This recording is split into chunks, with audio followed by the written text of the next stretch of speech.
get COVID if you have these vaccinations. Hey folks, guess you heard this morning I tested positive for COVID. And when people are vaccinated, they can feel safe that they are not going to get infected.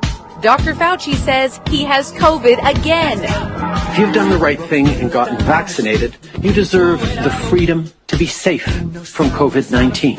And this morning, I learned I tested positive for COVID-19 as well. With 3 doses that you could prevent it not just from serious illness, but from getting this virus, this Omicron variant, and therefore giving it to others.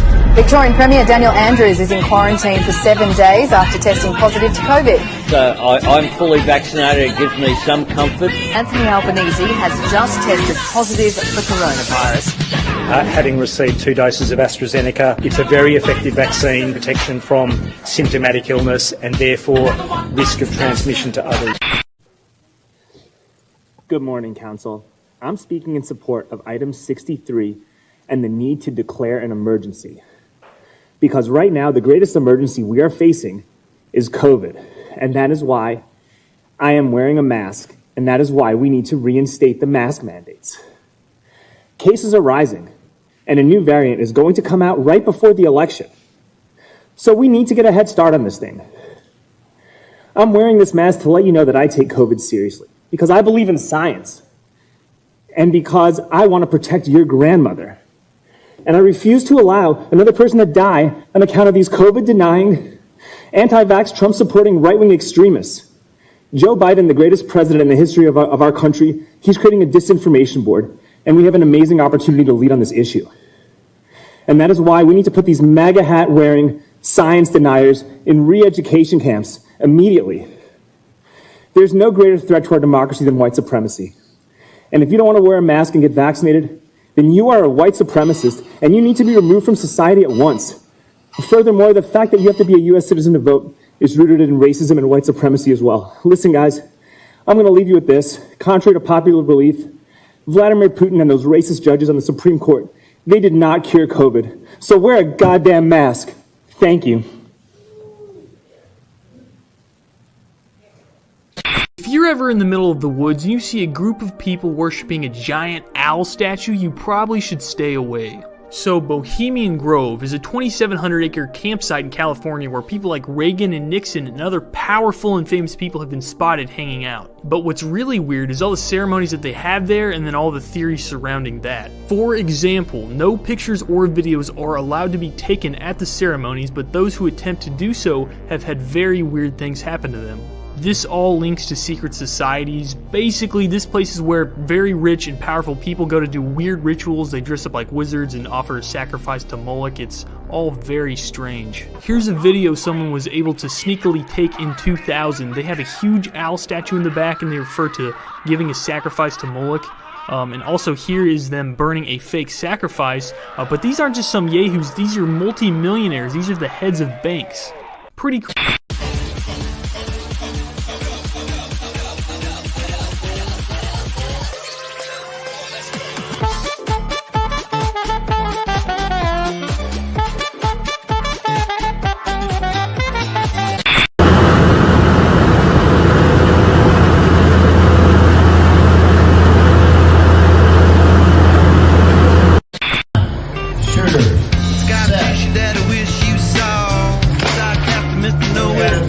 Just names, embrace them and they'll never cause you pain. They're just words that another person thought up in their brain. They're just names, they do not define you, that's insane. And they'll just call you something different if you change. Call me racist, I don't make no BLM donations. I can stand with black folks without a branded corporation. All this systemic prejudice, if you live in this nation, you privileged, black or Caucasian. Call me transphobic, but I support you in your policies. I just can't ignore the very basics of biology. All I see is men and women trying to live in harmony, not 100 genders that you wanna be. Call me snowflake, cause I'm offended, I ain't stone-faced. Social justice warriors destroying us with woke ways. Mad because they voted for the POTUS with the most hate. Living on top, pockets on full with the cat rolling around the 9-deuce Cadillac. Still got my homies to watch my back and they smoke your ass if you wanna come chat. That's why some pigs and the cats come sweating. They follow a hollow point shells hard to swallow. Why wallow when you come to... Only thing. Reaction or response. if you react, you become somebody's slave. I must tell you this. On a certain day, a yogi was coming this way, coming to Joe Rogan's show. On the way, somebody stopped him on the street and abused him in every possible way. He listened to everything carefully. Then he looked at the time and he said, see, I have a show, I need to go. I'll finish that and come back. If you have something more to say, you can tell me then. Why he is like this is, he's decided that he is the master of his destiny. No matter who does what, he will go where he wants to go. If your reaction, you'll go away their way. Yes. We're at war with the most dangerous enemy that has ever faced mankind in his long climb from the swamp to the stars. And it's been said if we lose that war, and in so doing lose this way of freedom of ours, history will record with the greatest astonishment that those who had the most to lose did the least to prevent its happening. Well, I think it's time we ask ourselves if we still know the freedoms that were intended for us by the founding fathers. See my purse? Yeah. That means I'm first. Oh, congrats on being first at Chili's. I don't appreciate your sarcasm. What are you doing?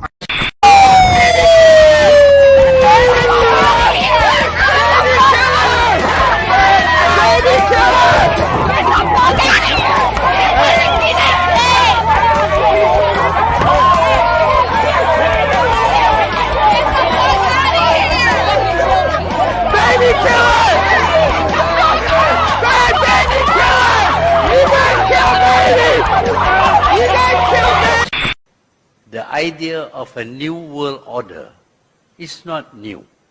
It is very old.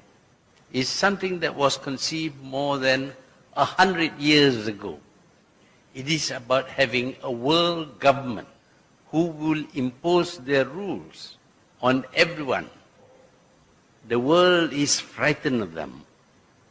And when the world is frightened of them, the world becomes submissive to them. For those who are unwilling to submit to them, there will be punishment. And when the world submits to them, effectively, there is one government in this world. Available to be subpoenaed if necessary. No, I don't think it's... There's a rule of confrontation. May we approach, Your Honor? I don't want to continue. You are eternal, you are infinite, you are spirit, you are body, you are mind, you are heart, you are soul, you are an idea, you are an expression, you are a thought, you are a dream of the infinite creation. But that is reality, and all reality is couched within your dream. You contain it all. You are the whole expression in your own individualized way. You are the matrix is you. You are everything, everything comes from you. Everything gives birth to you as you reinforce the existence of everything and everyone. All that is, the infinite creation, the fabric of existence chose you. Chose that you should exist. Chose you. Consciously chose you. You are in that way, therefore, blessed, and we would have you understand that. Simply because of the fact that you exist, you are blessed. For you are created out of divine material, out of divine light. You are the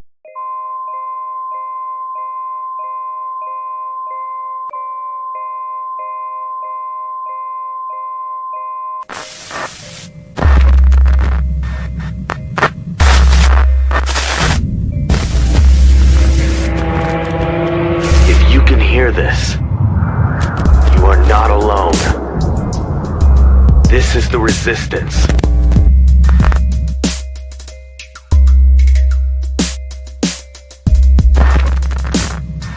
You are not alone. This is the resistance.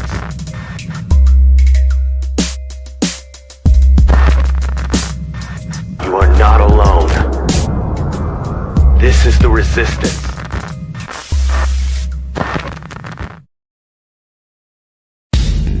Now, you don't know it yet, but you are listening to History in the Making while you are listening to this show.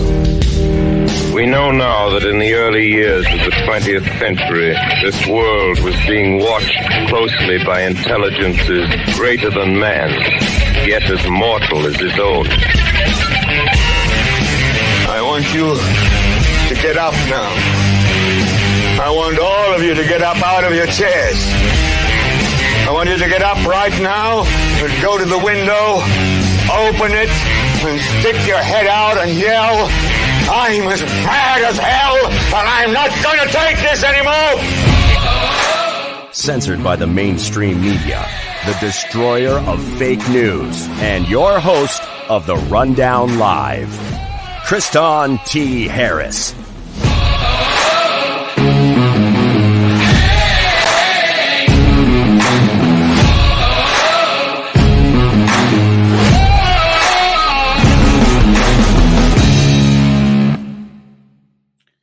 Good morning, good afternoon, listeners around the world. I'm your host, Kristan T. Harris, and we're here for another edition of the Rundown Live, held weekdays on KGRADB.com. That's KGRA Radio, home to John B. Wells and some of the greatest creepy and weird stuff at night, like the paranormal stuff. But we're the morning news guys, so I'm here with my co-host, Don Vi Jr. How you doing, Don? How's your day going?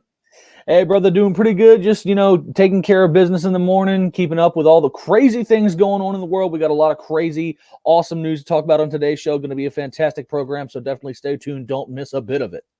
Definitely, guys, hang in there. Don't go anywhere. And we have a lot of information to be giving you guys to digest so you can feed your brain and you can grow healthy ideas, root out that cognitive dissonance or logical fallacies, amongst many things. And there's a lot in the news to talk about. I know that we've been kind of on and off the last month as I've been going around and doing speaking engagements. I was at Pine Bush. I was supposed to be in Green Bay last week, and amongst many other things.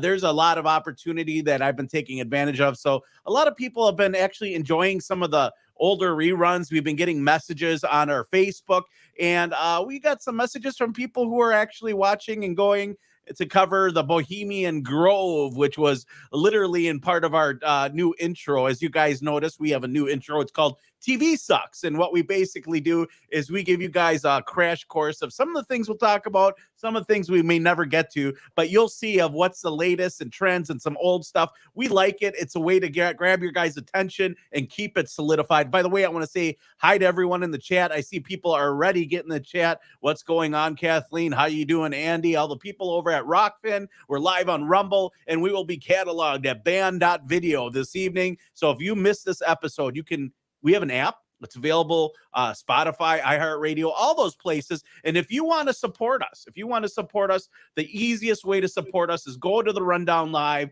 and check out our swag. That's right. We have t-shirts. So we got to plug ourselves where this operation does cost money. And as you know, the last couple of months, we haven't been really begging for cash or asking for money, but we have been selling some t-shirts. So if you want to support us, they only cost $25, free delivery, and they're hot. They're the all-seeing UFO eye with the box pyramid. And they say, Rundown Live, Milwaukee, Wisconsin, feed your brain. And I tell you what, everyone that I've seen in these, they look hot. Even Don Vi Jr. over there, he's picking up chicks left and right wearing these things.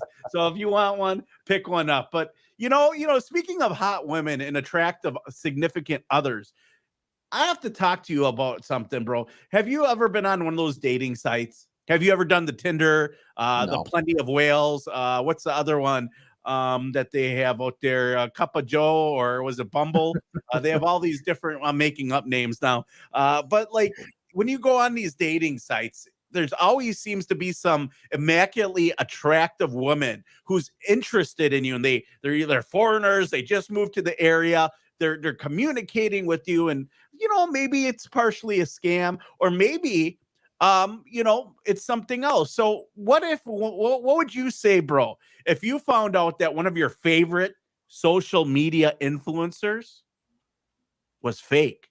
By that, I mean just a virtual version of themselves, like not even a real person. Here's a picture of Rosie.Graham. Rosie is an artificial AI virtual celebrity, and she's an influencer. Like, why did 137,000 followers? We don't have that, bro. Like, right. We could if we didn't get banned like 50 times. We were getting up there and getting close to probably 100,000 total followers. Now we're down back. We're back at 20,000 on Facebook and some of these other platforms. 137,000 followers, and this chick isn't even real.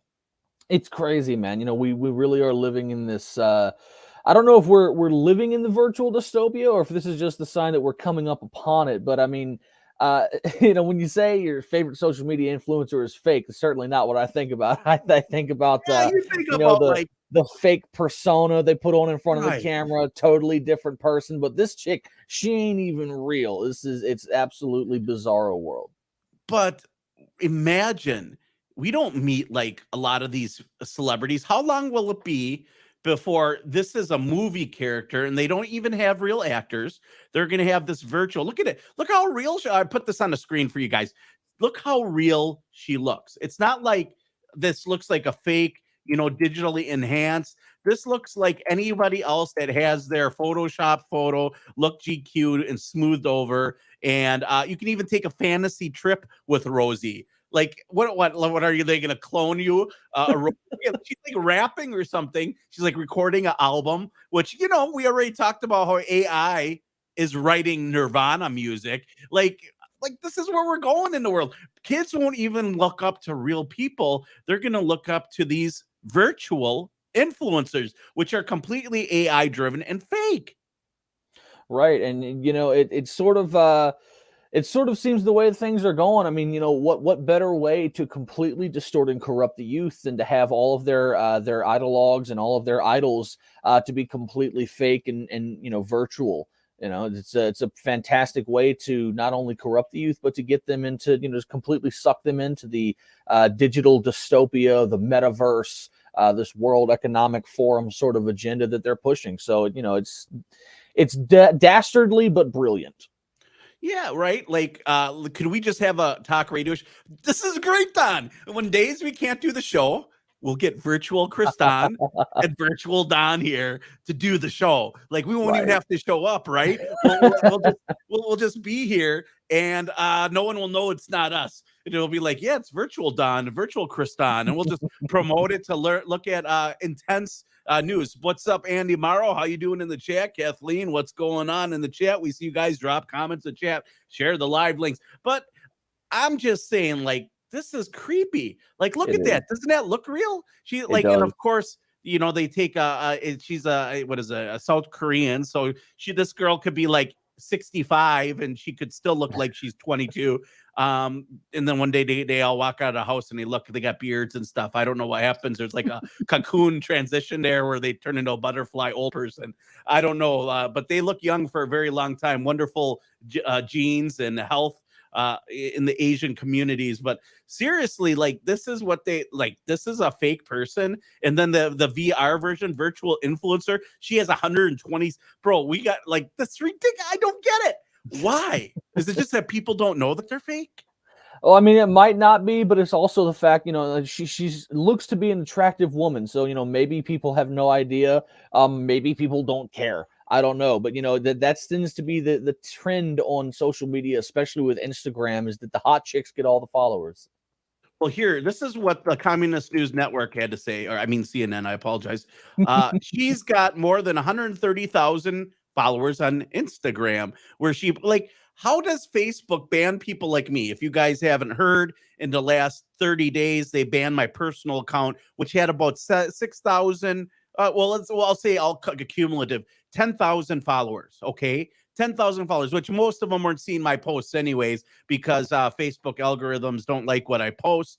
And or I've seen people who have 10,000 followers go live and they have 300 people on their live stream. They just don't like what the information that we are. And we're going to get into why these organizations don't. It might have something to do with, as we've talked about, Facebook is an InQtel startup company. Twitter is an InQtel startup company. It's no wonder that they're trying to social engineer you and censor certain things. I don't know if we've gotten into yet the whole Anthony Fauci meeting with social media secretly to ban private speech, and there being a lawsuit. I think we did last week or the week before. But check this out. Like, Rosie is a South Korean virtual influencer, a digitally rendered human. So realistically, she is often mistaken for flesh and blood. So how does Facebook allow this? But they don't allow you to have two profiles or even a fake profile in theory, because it's a violation of their standards.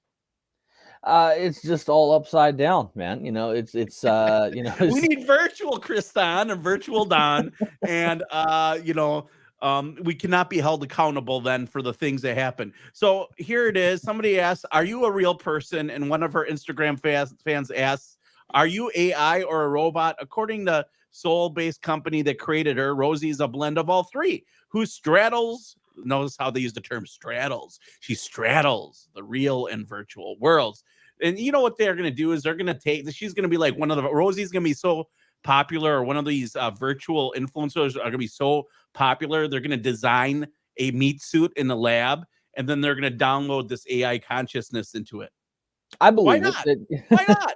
Like, cause that's where we're going. We're going, to the point where they're going to just clone bodies. I mean, they can already clone things. You can get your dog cloned. You can get your cat cloned. You probably can get your bird cloned. You probably can get your babies cloned if you really find it in a different nation. And, how long will it be till we can just download the AI consciousness into a body, and then it can just pick up the rest as it goes on? Because that's a real conversation within the next 20 years. And I'm not even making that up. But check this out. She's not alone. I wonder how many of these political bots that are like pro-Biden or pro-Trump, they're fake. We heard that Musk said about 50% of the Biden ones are fake, and about 40% of the Trump followers are fake. Why is it that there's so many fake bots? How do the algorithms work? And what are virtual persons? And we've talked about this. Your digital identity is your new self. Alex Jones was the very first person that I know of that was digitally assassinated at every attempt. And then Donald Trump was second. They literally digitally assassinated his virtual or digital person on the internet after January 6th, which wasn't an insurrection, by the way. No one's been charged with insurrection. I'm not saying people did good things that day. I'm saying the media it blows things out of terminologies. For example, they use far left. Like everything is far left. And then everything is far right. You're not just a right winger or a left winger anymore. You're a far left and a far right, and everything is extreme, when in reality, most people ideologically fit in the center somewhere down. Yeah, it's manipulation, it's information manipulation, and even when it comes to social media, that is for a long time I've said that's precisely why we have so many bots and so much dissemination of fake news and disinformation and misinformation on behalf of state actors and corporate actors and whatnot. Is because there was a program that was started either by the Pentagon or an affiliate organization of the Pentagon called Operation. What was it? It was something to do with sock puppets. It was I know Mockingbird, they did sock puppets, and Abby Earnest Martin Voice. did a whole. That's what it was. It was Operation Earnest Voice, where they set up a bunch of internet sock puppets to essentially push their narratives. That was back in 2010, and it was actually reported on in some mainstream outlets. So I firmly believe that programs like that or successors to it are still ongoing. Well, and no doubt, because they're very influential. Because it's groupthink, people want to think like everybody else. And what we're talking about here is not only is our virtual reality fake, when you step outside, maybe your virtual influencer, right? You start following them and you start believing everything, and you start buying into everything they have to see. How long is it before Roxy is the pro Joe Biden, pro LGBTQ plus, pro NAMBLA, pro MAP, pro all this other stuff. And, people are like, they love it. But how would you feel if this influencer shared something and then you shared it and you got a visit, let's say from the police? We've seen that happen recently, and it's not the first time it's happened either. For those that aren't aware, what Kristan is referencing is that just recently in the UK, an individual shared some sort of social media post, not sure exactly what it was, and they got a visit from the cops. They actually got arrested for sharing offensive content on social media. That is what is happening in the UK. We got this video queued up. Let's play it. Let's check this out. Yeah, man. Like, you share something now, and the cops can bet, like, you aren't even the originator. It's not even your post, and they're going to come and they're going to hassle you and investigate. Here it is. This is in the UK, where social credit scores are God, obviously. No. the British Hampshire police would realise how ridiculous this is. It is. Look, I'm What did it need to come to? Tell us why you escalated it to this level, because I don't understand. I posted something that he posted. You come to arrest me, you don't arrest him. Why has it come to this? Why am I in cuffs? Because there's something he shared, then I shared. Because someone has been caused, obviously, anxiety based upon your social media page. That's why you've been arrested. No. So literally, somebody shared somebody else's post, and somebody received anxiety from the post, reported it to the cops, and since he shared it and they felt the anxiety, the cops literally are arresting an individual in the UK. That's how wild and crazy this world has begun. And by the way, we're coming across commercial break, but we got more. Things get even more wild, and they're going to get even more crazy when we're going to deep dive into what a YouTuber just recently said. And they got a visit from the cops here in America. It's not even in the UK anymore. It's right here at home. And it's because you guys out there aren't doing anything about it. You're not telling people about this. You guys need to share the live stream. Get into the Rundown Live chat. Share the live links. Tell your friends to download and link them to the Rundown Live on all the social media, on all the iHeartRadio, Spotify, Spreaker, or whatever it is, therundownlive.com. Let your friends know to tune in. We'll be back. Email us, show tips at the Rundown Live. We'll see you guys after these few messages from our supporters.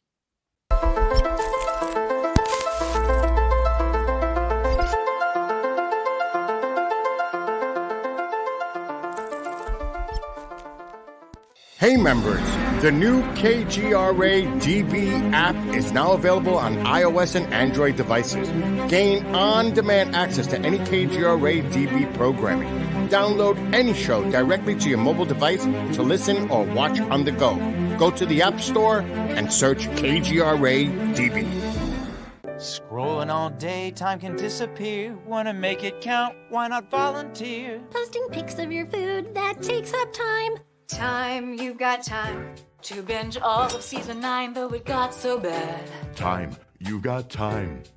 We're gonna grow back and be the same browse you had. Just a few hours to keep families from harm. Help us end home fires with Sound the Alarm. Volunteer for a day to install free smoke alarms in your community. Discover the Observation Deck, a one-of-a-kind virtual event platform that takes video conferencing to the next level by using avatars to navigate a campus. There's so many areas and activities to choose from. There's a 1,000-seat auditorium, an expo hall, a nightclub, and even a beach. So come attend a conference, take a class, or hear a lecture on the incredible Observation Deck campus. Go to theobservationdk.com. You're listening to the KGRA Digital Broadcasting Network.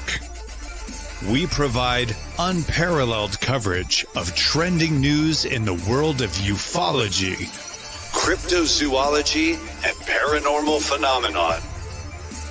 Whether you're watching our video live stream or listening to one of our audio programs, you are getting the best from world-renowned researchers and hosts, guiding you through topics the mainstream won't touch. Miss one of your favorite programs? No problem. Head over to the members area at kgradb.com for access to our massive library of award-winning content. Make contact, stay connected. Only at kgradb.com.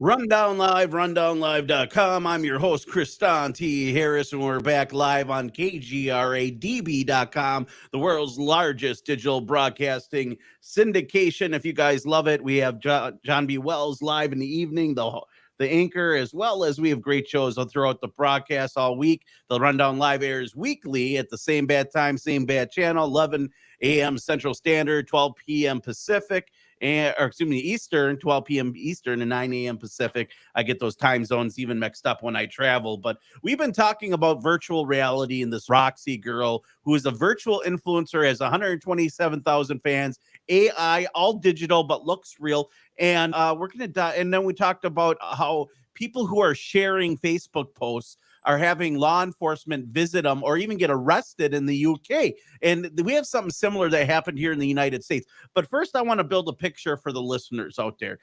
We first saw the invasion of these bots, maybe on dating sites. I kind of brought that up early. You had somebody always messaging you. They looked attractive. They claimed to be moving in the area. They were definitely some form of bot. But how long is it until they start building honeypots around these virtual bots and they start posting more and more extremist viewpoints, and all of a sudden you share their viewpoint and you get arrested? Not the virtual bot, which posted something, then they're not even a real person, but you shared it and the cops are knocking at your door because it affected somebody else and caused them anxiety, as what we just saw happened in the UK. So now we have it in America, the land of the home, or land of the free and home of the brave. And, we're supposed to have, what is that thing? The Constitution. It protects our freedom of speech, right? The First Amendment. And if we don't have a freedom of speech, then we have nothing. Then we're starting to be an enslaved, fully automated, luxury communist future, an Adam Weishaupt utopian agenda, which is where the world seems to be going. And it's wild to me when I saw this article come across the newsfeed. So this article here is something I like. Listen, there's good people in the world and there's bad people in the world. And you should be able to criticize anybody in the world. I don't care if they're in government, if they're not in government, and even especially if they're in government, they should be able to be held accountable for their crimes and be put on trial. But in the world we live in, it seems most recently you have like Bellingcat sponsored internet sleuths who are putting people in jail, which are basically Antifa funded government trolls. And, nowadays it doesn't seem to be an equal and fair situation. Right now, they're just coming after people like Steve Bannon, which in all reality, Hillary Clinton belongs in jail. Comey belongs in jail. Everyone who lied under oath belongs in jail. But we're going to surgically go after our political adversaries. And if you don't see a problem with that on the left or on the right, I don't know what to tell you. I'm an independent. I'm in the middle. I'm like saying, stop, hold the brakes. No bueno. But here we have it, right? We have it. We have somebody who happens to be critical of none other than map people. And if you don't know what map people are, that's Podesta's Pizzeria Playhouse. The first time we heard the term map really was the handkerchief that John Podesta left at his friend's house that was map related, and that was in the WikiLeaks. And map means minor attracted person. I didn't know that. I thought it was a map to a secret pizzeria, and they have you can get pizza by the slice, maybe cheese, a little walnut on that pizza. I don't know, whatever the cliche FBI terms are for trafficking. But YouTuber in America was visited by police for a hate crime after claiming a pedophiles are bad people. I don't believe it. Can you believe that? Unfortunately, I can. That's the topsy-turvy, insane clown world that we're living in. It seems like I'm saying it every day now. Clown world intensifies. We had this, our fantastic editor-in-chief over at the Free Thought Project, Matt Agarist, wrote this up the other day. And like I said, it's absolutely insane, brother. No, you can't make this up. Kelly J. Keene, a women's rights campaigner who often posts YouTube videos about child safeguarding and not wanting men to use women's spaces, said she was visited by 2 Wiltshire police officers after someone complained that one of her videos was being untoward about pedophiles. Keene said that when she was questioned whether it was a crime to be mean about and upset about pedophiles, the police officers told her that it's not a crime, but the person was offended and the incident had been recorded as a hate crime. Additionally, Keene claimed that the police officers told her they hadn't even watched the video that was the subject of the complaint. According to Keene, the complaint took issue with the segment in her "Thank You, Marjorie Taylor Greene" video. Oh, you know what? Marjorie Taylor Greene gets a bad rap, I think, in part, although she's the right-wing AOC. Do you agree with that? Yeah. You know, she's from what I've heard, you know, she's one of those like crazy QAnoners, but at the same Right. time, it's just like, you know, Some of the things she's like spot on, and then she's other things she's like cuckoo, cuckoo, you know. facts. And it's interesting, like to see, but at the same point, I can understand people are going to be upset no matter what if it has MTG on it. If it says Marjorie Taylor Greene on the video, they're going to be upset. In the segment, Keene read part of an article about a Republican Congresswoman, Marjorie Taylor Greene, calling for children attending drag shows to be made illegal. She also read a section of the article that claimed Greene is one of the many conservatives to have recently railed against events like the Drag Queen Story Hour, while also saying that LGBTQ community is attempting to indoctrinate and groom children. And by the way, if you use the term grooming right now, that's hate speech. Did you know that? Yeah, I heard that some It's a dog whistle. one of the subreddits banned the term grooming and groomer. There was this misinformation that all of Reddit had banned the term as a hate speech, but that's not true. It was a subreddit, which is still just as insane. I mean, it's when you're putting children around sexual situations and you're pushing sexualized information and narratives on them, you're grooming them. It's sick. It's disgusting. Stop it. Leave kids the hell alone. Well, right. And if you've seen some of the new curriculums that are going on in schools and, you know, trying to find your favorite drag queen and, you know, will you look into the world famous drag queens and everything else? We're really conditioning them. Now, the question is what? Are they grooming them? And I mean, without a doubt, historically, these types of behaviors were considered grooming. And now that if you use the term grooming, especially around the LGBTQ community, it's considered almost in the form of hate speech or a dog whistle. Everything seems to be a dog whistle these days. Right. Yeah. You know, it's just a way. It's a conflation of ideas. It's a conflation of you know, any sort of term just to cause as much chaos as humanly possible. You know, it's like because that's the thing. Like I know plenty of people in the LGBTQ community that are, you know, opposed to you know, pushing this sort of agenda and narratives on children. And you know, then there are others that aren't. And it's all being conflated together and causing all this as much chaos as humanly possible. The fact of the matter is, everybody should be against pushing sexualized narratives and agendas against children. Those that aren't, they're sick and they need to be, you know, expelled from society. Go over there, do your thing, stay the hell away from everybody else, but you know, don't come around here. It's common sense. It used to be common sense. Nowadays, it's, you know, you have to be tolerant of everybody, and everybody knows me. I always teach and preach peace and tolerance and kindness and compassion. But when it comes to messing with kids, leave them the hell alone.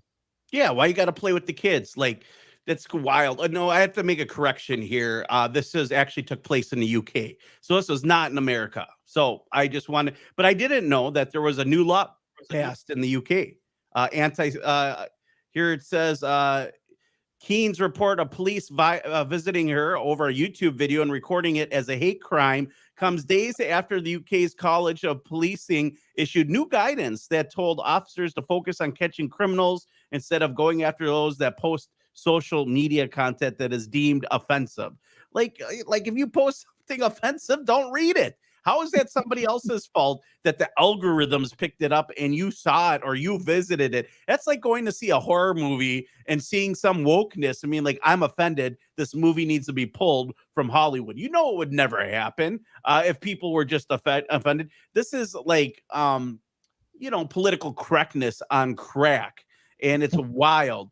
Keen went on to say, I definitely know that there are people in this town, small town of mine, who will not have had a police response to being burglared or broken into or their bike being stolen or antisocial behavior, Keen said. There are people who go into local businesses and choose not to pay, and the police don't come. The police don't care about any of that, but they'll knock on your door or her door for posting that she basically thinks pedophiles are bad people. Wow. That's how messed up social credit scores are going to be in the UK. And why is it? It's because they are grooming. This only goes to they're grooming. They are like literally, not everyone's a groomer. Okay, listen to the. I mean, I get that. Not every situation is a grooming situation, but there is grooming going on. There's no doubt in my mind with some of the things that we're starting to see. They're grooming them to be, ultra leftist progressives who are idealistically fit in this Adam Weishaupt utopian future they're trying to develop with the Common Core curriculum and CRT. And if you speak out or you have an opinion outside of the government's official narrative, which happens to be the world governments, which you don't vote for anyone to represent you, like the World Economic Forum, which we're going to get into in a little bit, you're a bad person. We're going to come knocking on your door. Never mind people who have burglars breaking in their house. Never mind people who are stealing things off the shelf in California, which, by the way, there's an article where they're saying that you don't even need to be a citizen to work for the government now in Los Angeles. I mean, that's not ripe for China to take over LA. I'm just saying, like, all of a sudden you got all these Chinese people working in LA, and if you talk about it, you're xenophobic. What if we had a whole bunch of Russian people coming in to LA and all of a sudden they're working for the government? People would be like, oh, maybe it's not such a great idea, because that's xenophobic, right? Like, it's wild. It's wild. It's wild. I sent you that article, didn't I? Perhaps I haven't seen it, and I've been hella busy, so maybe I missed it, maybe I didn't receive it. I'm not sure. Yeah, here I'm gonna pull it up. It's in the news, and this is wild. LA citizen. Let's say LA don't need to be a citizen to work for government. So I mean, I can't make this up. Here it is. We're going to put it on the screen. I'm just showing you how downhill things are going. And yes, this is fully inclusive, but we're also talking about giving away opportunities for these individuals who are non-American citizens to potentially hijack or infiltrate our government. If they haven't already, you probably have a whole bunch of hot Chinese girls dating politicians, amongst other things, Russian chicks, who knows, double agents. You think these politicians get these hotties because they're smart? Probably not. Half these guys look like they walked out of like some kind of like Elden Ring, Lord of the Rings golem type stuff. They're like, but here it is. Citizenship no longer required for LA County jobs. So Los Angeles County Board of Supervisors voted in favor for allowing the county to waive citizenship requirements for government jobs. You no longer need to be a citizen to work for the government. Now, I get it. Like, does that make sense? I would say if the world was perfect and there wasn't, other governments trying to infiltrate us, and there weren't people, if LA wasn't already, China culture bombed, and they didn't own most of the movie companies out there, amongst many other things, I wouldn't think it would be such a bad idea. But what I'm seeing here is because everything that is government is abused, this is ripe for abuse. But by who? By people who aren't citizens of the United States. What's your thoughts on this? Should we require someone to be a citizen in order to work for the United States government in LA County jobs? Honestly, I don't even have much words for it. It's this is just now coming across my radar. I haven't seen it before, and I'm not a fan of anybody working for the government. So, citizen or not, I'm not a big fan of government in general. So, right. I guess we can just leave with that. Basically, it says basically they're saying having a citizenship is racist.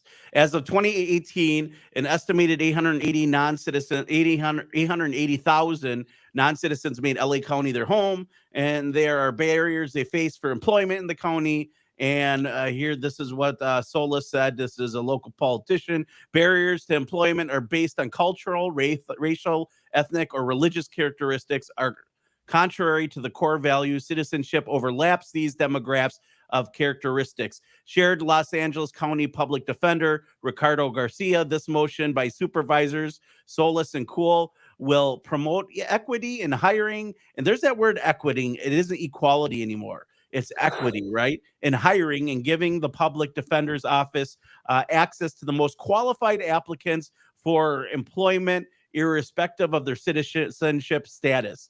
And like the libertarian in me would be like, yeah, that makes sense.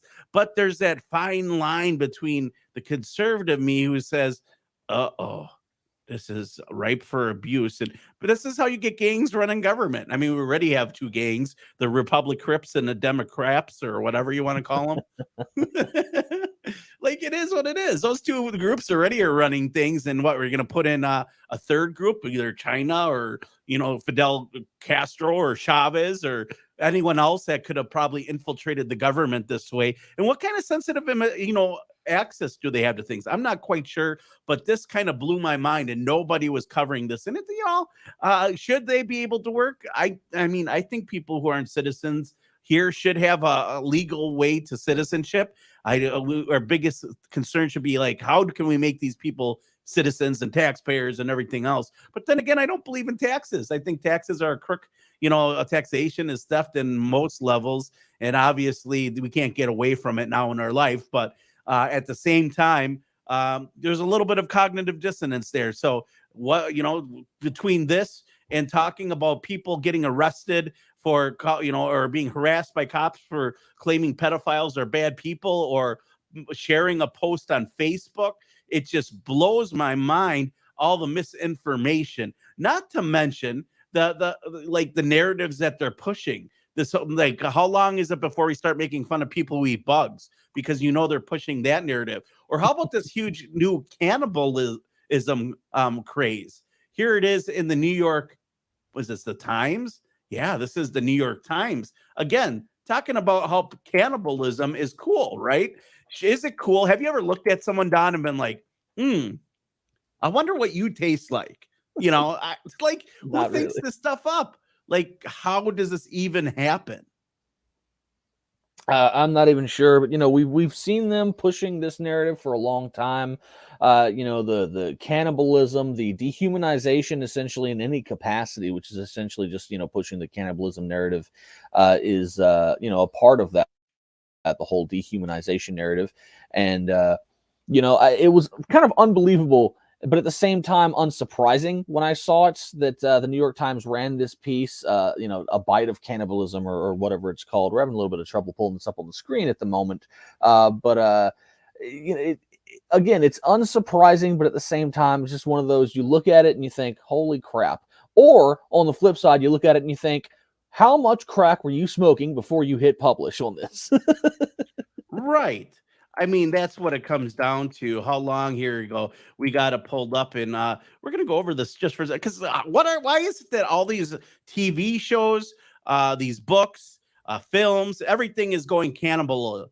And I'm gonna tell you, the etymology of cannibal is Babylonian priest, as in the mystery religion, like the reggae songs in Jamaica. Oh, Mystery Babylon. That's what this is about. The taste of cannibalism. How long is it? Did you know that you are probably already eating synthetic embryonic tissue and other things in your drinks and foods, and you don't even know it? And since it's not real human, it's just imitation built in a DNA lab, like Bite Labs, which we've talked about, building synthetic human meat grown in a lab. This is what they're talking about. A taste of cannibalism. A spate of recent stomach-churning books, TV shows, films suggests we've never looked so delicious to one another. And look at this. In the photo, they have some, like, a whole bunch of eyeballs and forks and knives and arms and legs. It looks like a painting Jeffrey Epstein would have it on his island. Oh yeah, it looks like a painting that the Podestas would have had, right? Or they're like spirit cooking. Like, yeah, right. Like, why not give the QAnoners some fuel and things to, write about in their 4chan forums, and here it is. An image came to Chelsea G. Summers, a boyfriend accidentally on purpose hit by a car, some quick work with a corkscrew, and his liver served with Tucson style on toast.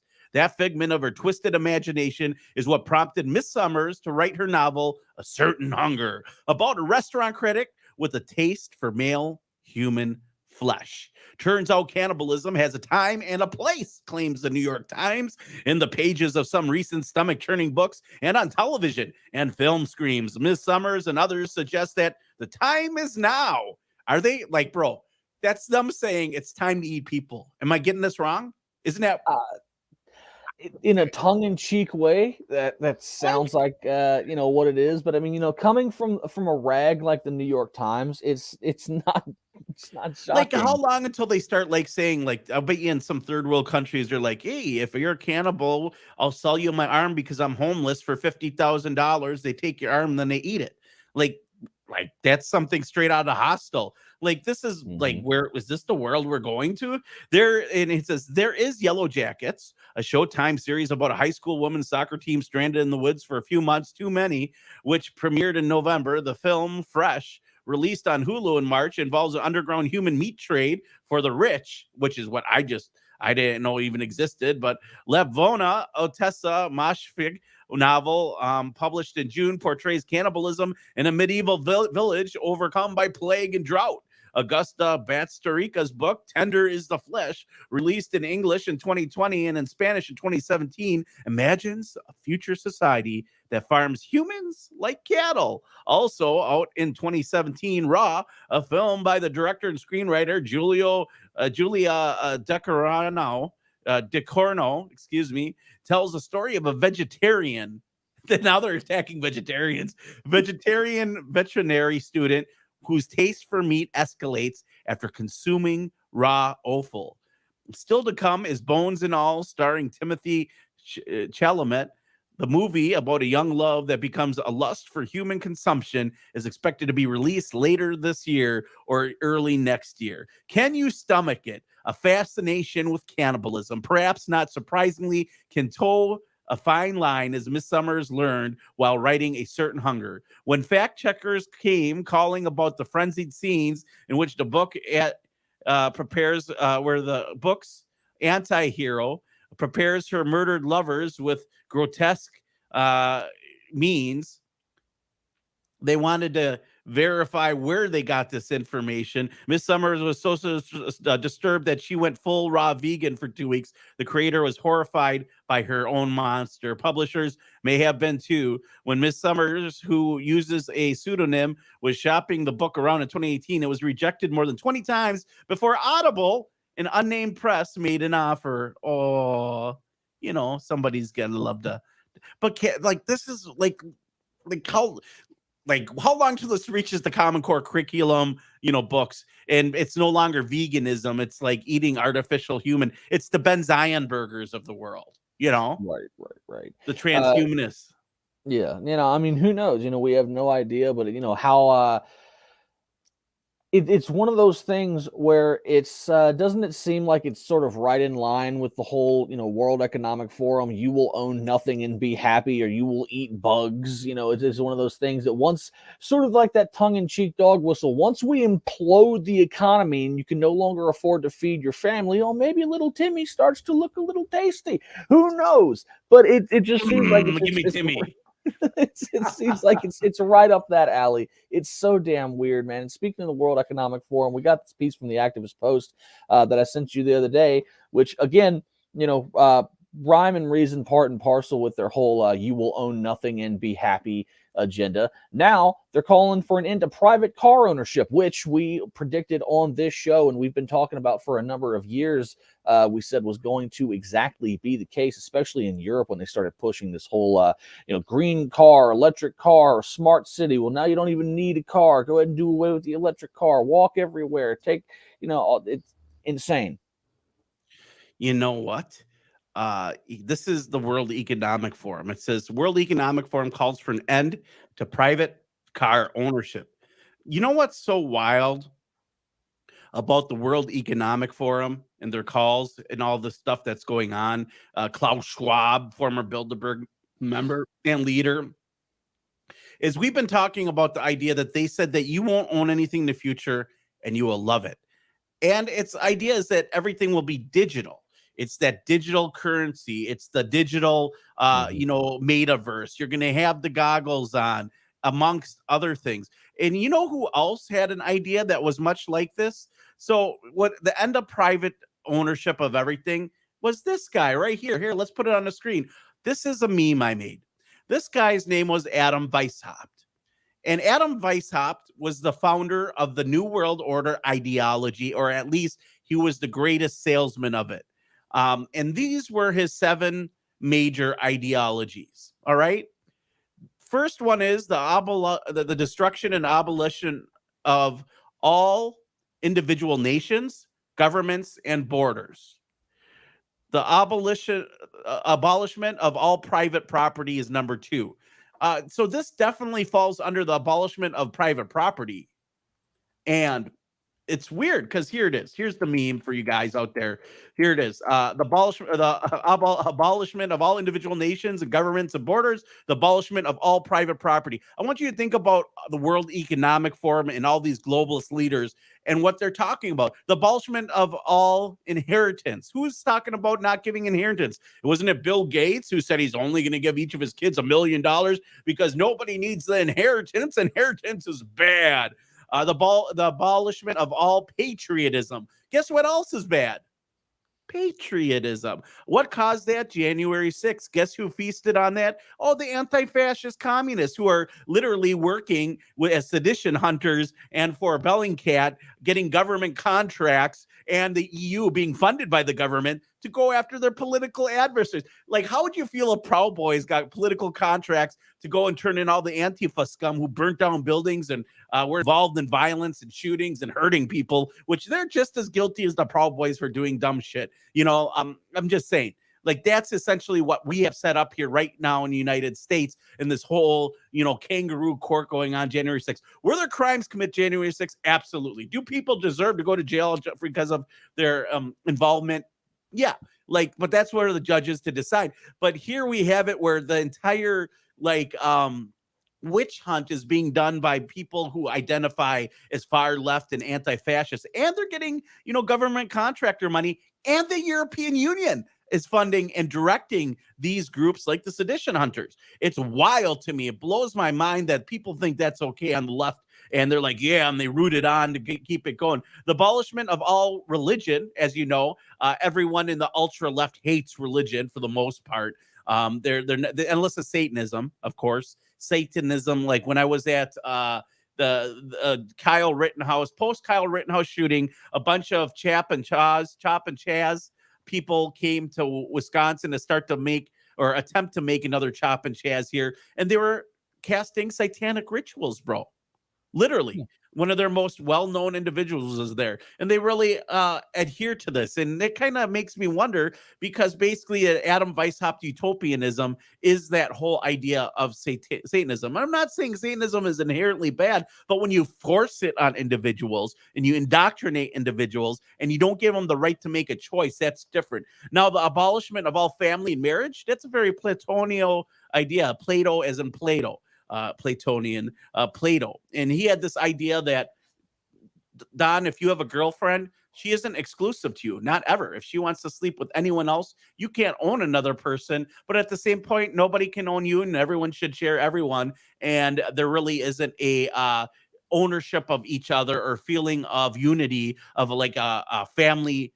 Of a family per se. What are they saying in Common Core curriculum? You don't own your kids, Melissa Harris Perry. They belong to the community. Well, so will your wife, and so will you. Is that the type of world we want to live in? And here's the World Economic Forum just spewing Illuminati garbage, and you can't make this up. By Illuminati, I don't mean the modern day, kind of stuff that Jim Carrey's doing. I'm talking about the legit Bavarian Illuminati, which was later carried out by Albert Pike and Giuseppe Mazzini and spread amongst the lodges and has become this far left UN agenda of Adam Weishaupt utopianism. It literally has been written in 1953 in the California Education Studies that communism stemmed from the Bavarian Illuminati lodges called the League of the Just. the League of the Just were there and they destroyed religion by permeating it with the atheism and the belief that everything that was written by man and not by God, which may be true. Not saying, I'm not sure. What you believe, you can believe whatever you want, but what they literally did was develop and take Adam Weishaupt's Illuminati manifesto, and the League of the Just funded an individual known as Karl Marx to write, and not originate, but write the Communist Manifesto. And not only that, they founded the World Revolution, the People's Revolution, and the World Communist Party. And so now you know that communism is synonymous with Illuminati. We'll be back after these messages from our sponsors. You're having an amazing show today, bro. It's just flying by. Support us. Go to therundownlive.com, pick up a t-shirt. They're only $25. It supports a good cause. We need your help. We'll be back in just a few minutes after these words from the people that make this show happen.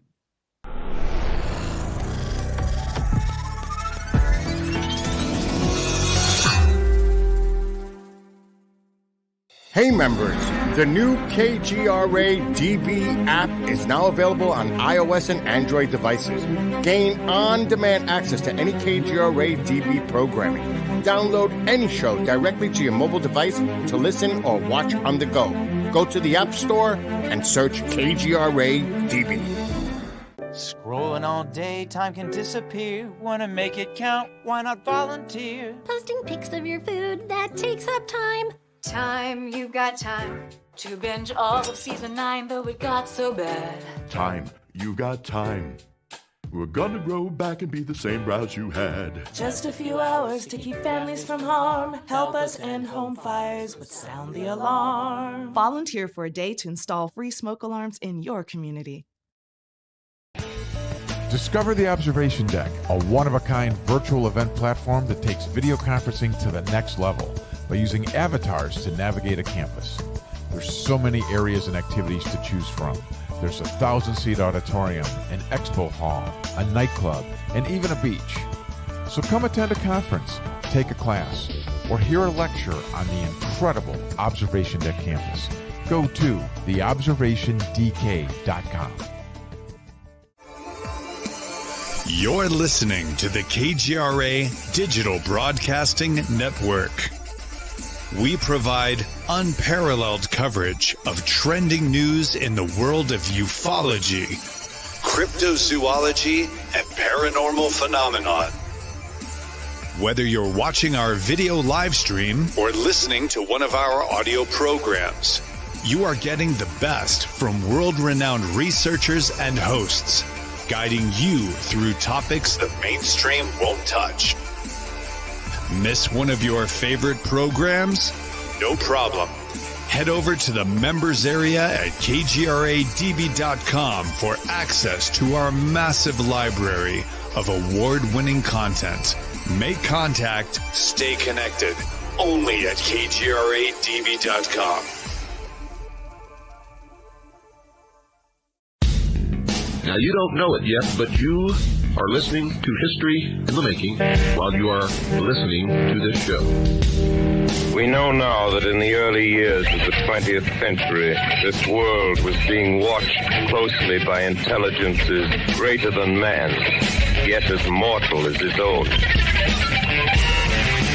I want you to get up now. I want all of you to get up out of your chairs. I want you to get up right now and go to the window, open it, and stick your head out and yell, I'm as mad as hell, and I'm not going to take this anymore! Censored by the mainstream media, the destroyer of fake news, and your host of the Rundown Live, Kriston T. Harris.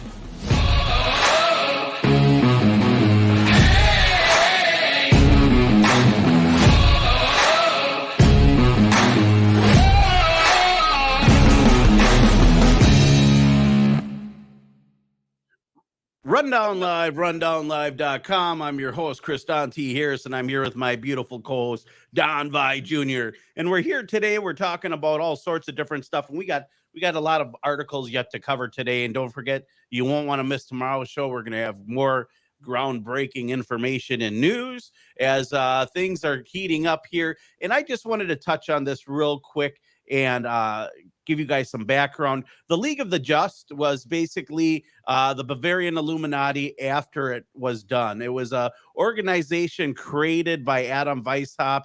And here, this is from unionpeace.org, which aspires to prevent censorship by the CCP and other communist organizations.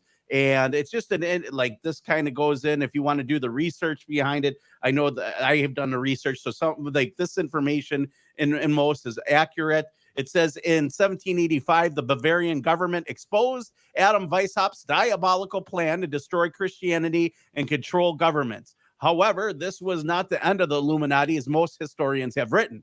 Weishaupt's plans were only interrupted and dealt with as a dangerous revolutionary force in Germany.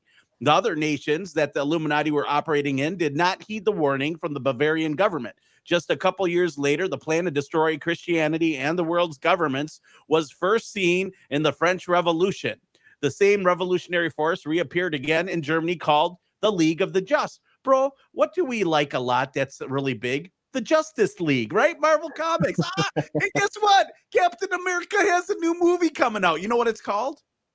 Well, I just a little bit of a correction. The Justice League is actually DC, and Captain America DC. is Marvel. Sorry. The League of the Just, that's DC, or the Justice League is DC. But I noticed that they have a lot of red and black people, color and imagery in there. Just so happens to be. But you're right. It's not Marvel. That's DC. Yeah, the comic book nerd in me had to come out there. No, 100%. So the new Captain America movie is titled New World Order. You can't make Is it really? Wow. Yeah. If you look it up, and real quick, I want to get to this. There's 3 more lines. Napoleon, when he came into power, would not tolerate the activities of the Jacobin clubs, which were also affiliated with a lot of these Illuminists, with their independent opposition. So he completely suppressed it. However, the Illuminati just operated under other names. It was under the name the League of the Just that Karl Marx became a member. He was hired to update the writings of Adam Weishaupt, written 70 years earlier. Weishaupt died in 1830, but his revolutionary plans were carried on by a list of his successors. In 1842, Karl Marx began to write the revolutionary propaganda for the League of the Just, hoping to cause the spirit of unrest. In 1844, in collaboration with Friedrich Engels, and under the supervision of the League of the Just, Marx began to write the infamous Manifest der Kommunistischen Partei, or the Communist Manifesto, which appeared at the beginning of 1848, which is basically just a reinvention of Adam Weishaupt's Illuminati Manifesto. The communists celebrate May 1st because that's the day, guess what, the Illuminati was born. And that was a terrorist organization back in the day. So if you're a communist, it's synonymous with Illuminati. No wonder why all you commies love it, because you think you're part of the secret society cool kid club. Which, speaking of wild stuff, we have some wild information exposing some corruption on the right, which we got to get to. And so for those who dig that little Adam Weishaupt utopian agenda, we're going to have an article on the Rundown Live. And I'm telling you, finding out the origins of this communism, the more I find out about it, the more you learn that communism and socialism stems right out of the synagogue gates of hell. Not that socialism or communism inherently are evil. It's the tool in which evil is using, right? I don't believe inherently that any form of government can be, entirely evil. In fact, it can be really good if you have good people running them. The problem is when the evil individuals who are fascists disguise themselves as anti-fascists and say, hey, we're not trying to impose this new world order on you, when they really are. And that's exactly what is happening in the world we live in. And no one, even though the evidence is there, it's common history, people know about it all over the world, they deny that it's anything more than the new world of the liberal world order. And not that Republicans are doing a much better job in many things, although inherently there's things I agree with conservatives, as I am socially liberal on many things and aspects. Mine is grooming our children in high schools and middle schools and elementary schools and drag shows and stuff. I mean, I sit with the policies. It's not the propaganda I buy, and it's just disgusting. But here it is, the Electronic Frontier Foundation, who does such a wonderful job of basically cataloging all our rights that are being destroyed by big tech. And in this case, it was a conservative group. Data brokers and True the Vote are the real villains of 2000 Mule movie. And before you guys go, oh, Kriston, the only reason why you're against 2000 Mules is because of this data breaching and you're trying to discredit. Listen, if any of the things in 2000 Mules were credible, they would have named names of the stash houses. They would have named people who were, stashing these votes in multiple spots. And was there like jamming of voter boxes? I wouldn't doubt it. But the evidence that they supplied was minuscule at most. And obviously, the director is worried about being sued. Otherwise, he would have named names and ran with it. Instead, how do they know the data? How did they find this? Well, is by violating our individual liberties and freedoms. Don Vi Jr., I'll let you take it from there. So first of all, what I've noticed is because I was thinking about this last night when I was, prepping this portion for the show. Isn't it so interesting that it seems as though, just like with the whole QAnon nonsense, they're continuing to string people along with this? Because I saw yet another post talking about the 2000 Mules, they're going to drop more information in August. It's going to be bombshell. Where is it? Yeah, and it's just it's interesting that you have all these people. You have the Dinesh D'Souza's, you have the Andy, crazy comment.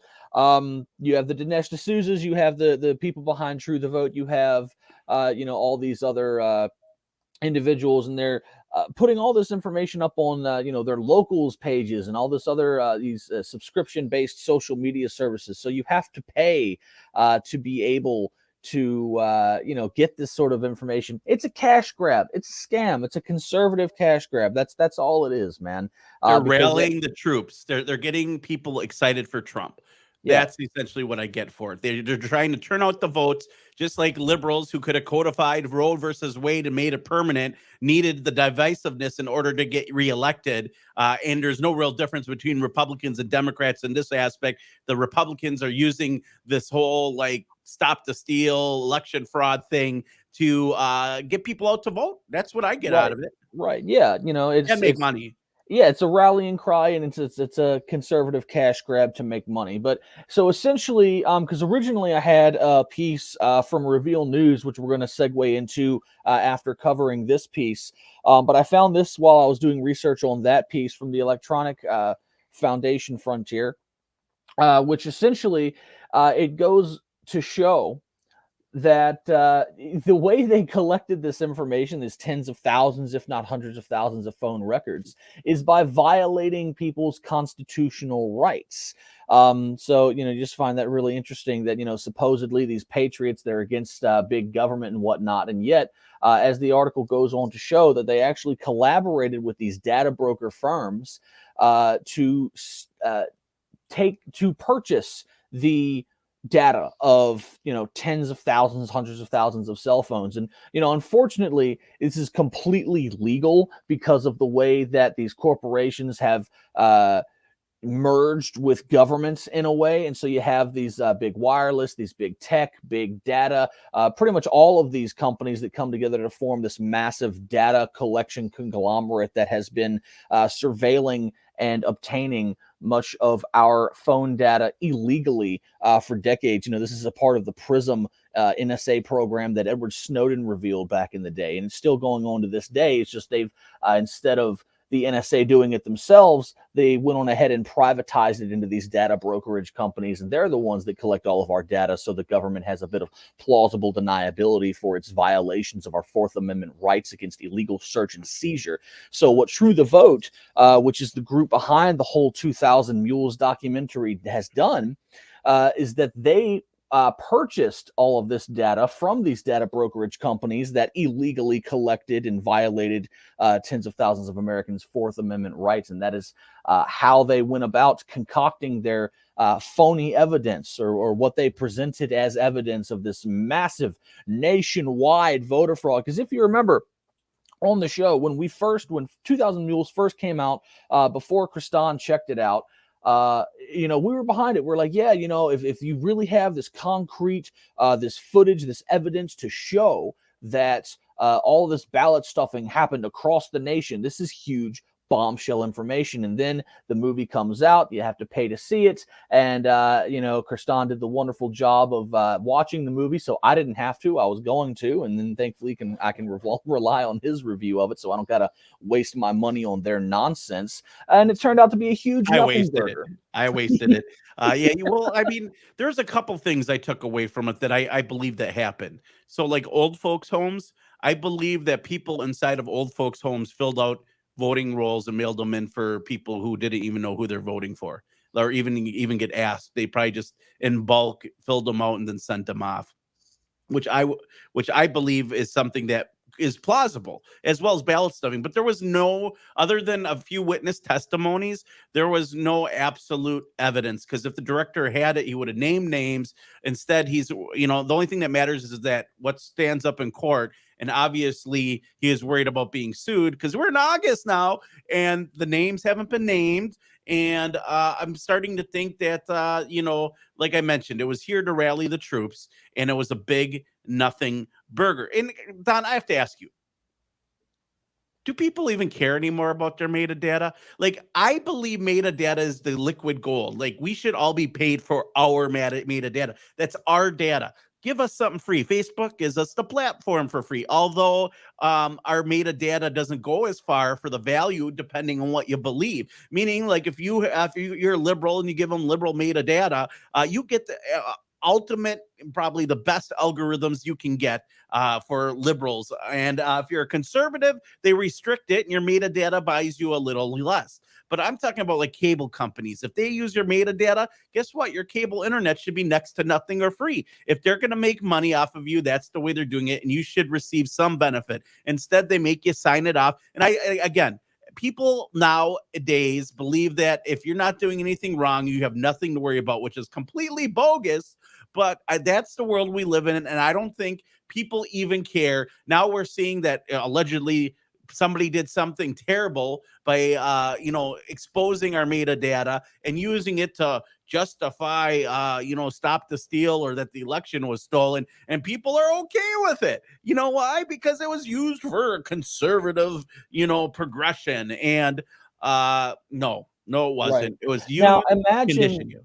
Yeah, imagine how the conservatives would feel if you had a left-leaning organization that bought tens of thousands, if not hundreds of thousands, of conservative phone data in an attempt to prove that Donald Trump was trying to, or tens of millions, either way, in an attempt to prove that Donald Trump was attempting to overthrow the country, or whatever the hell crazy claim that those people like to make. So just imagine if the shoe was on the other foot, how up in arms the conservative side of things would be. But when you have constitutional violations on behalf of a conservative cause, all of a sudden they're quiet. It just goes to demonstrate the fallacy of the false left-right paradigm that so much of the country is still stuck in. Right. And so that moves us on to the revealnews.org article. Group behind 2,000 Mules has deep ties to Ken Paxton. Who is Ken Paxton, and why is he important, bro? Now, I found this the other day, and I found it to be really interesting. So apparently Ken Paxton, he is he's one of the hardcore Republicans who's behind the whole Stop the Steal, all of that stuff. He is the Attorney General of Texas.